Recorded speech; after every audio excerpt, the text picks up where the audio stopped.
The Dallas Mavericks, San Antonio Spurs, and Boston Celtics are finalizing a 3-team trade that will see the Spurs get Reggie Bullock and an unprotected pick swap with Dallas in 2030.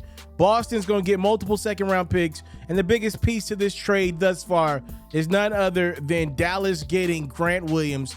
And once he gets to Texas, he will be finalizing a 4-year, $53 million deal. Technically, it is a sign and trade with Boston and Dallas for Grant. Grant obviously heavily involved in the NBA's player union. Shout out my Vol for life. A guy that had low expectations coming into the league, a great college player, is coming to the league and made a name for himself on and off the court. One of the NBA's tough dudes, plays hard no matter what. And now he gets his big payday, at least the first one, with the Dallas Mavericks. I don't know exactly how he will fit in a locker room alongside Luka Doncic and Kyrie Irving. I hate that it couldn't work out with Boston. The reality is Kristaps Porzingis is taller than Grant Williams. That's the truth of the matter. Grant can't be what Porzingis can potentially be for Boston, and the Celtics are out of money. What really sucks, and what I really was thinking about as this deal got made, it was inevitable that Grant wasn't going to be back in Boston, but I got to thinking about Ime Udoka. And we don't say this enough because I know it's not really trendy to talk about people's personal lives, and I'm not going to go too far in this, but what I was just thinking about is, man, Ime really blew this, man.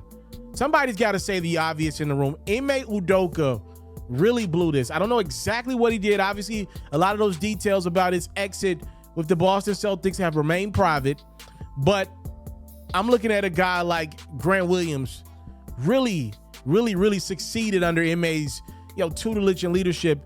Grant really found himself pretty much on the bench for this year's playoff run for Boston. Obviously it fell short in the Eastern Conference Finals.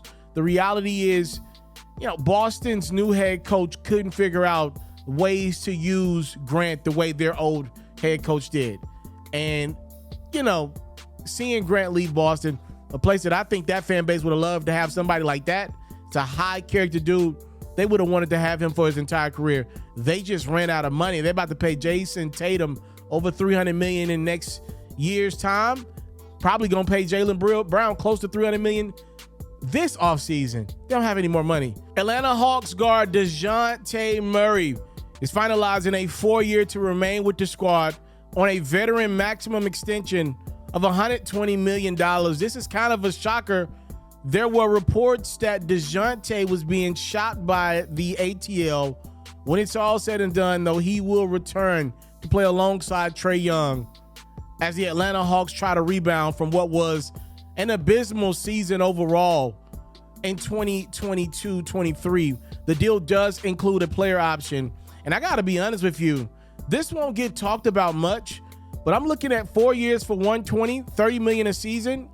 For a guy like DeJounte, that's a very capable guard in this league. Again, just 2 years removed from being an all-star with the Spurs. That's a really good deal to me. Look around the league. Look, I'm not saying DeJounte's better than LaMelo Ball, but if LaMelo makes an all-NBA team, he's going to be making $260. Do you really believe LaMelo is double the player that DeJounte is? I'll take it a step further. Look at a guy like Tyler Herro. Tyler makes $31 million a year.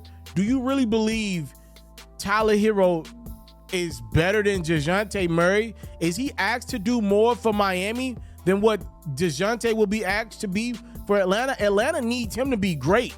They don't need him to be okay or good. They need DeJounte to be great.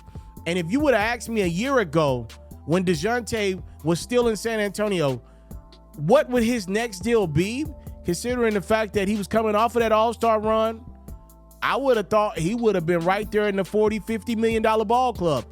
You get him for $30 million a pop, to me, that's a really good deal for a guy when he's clicking on all cylinders, is a really good player.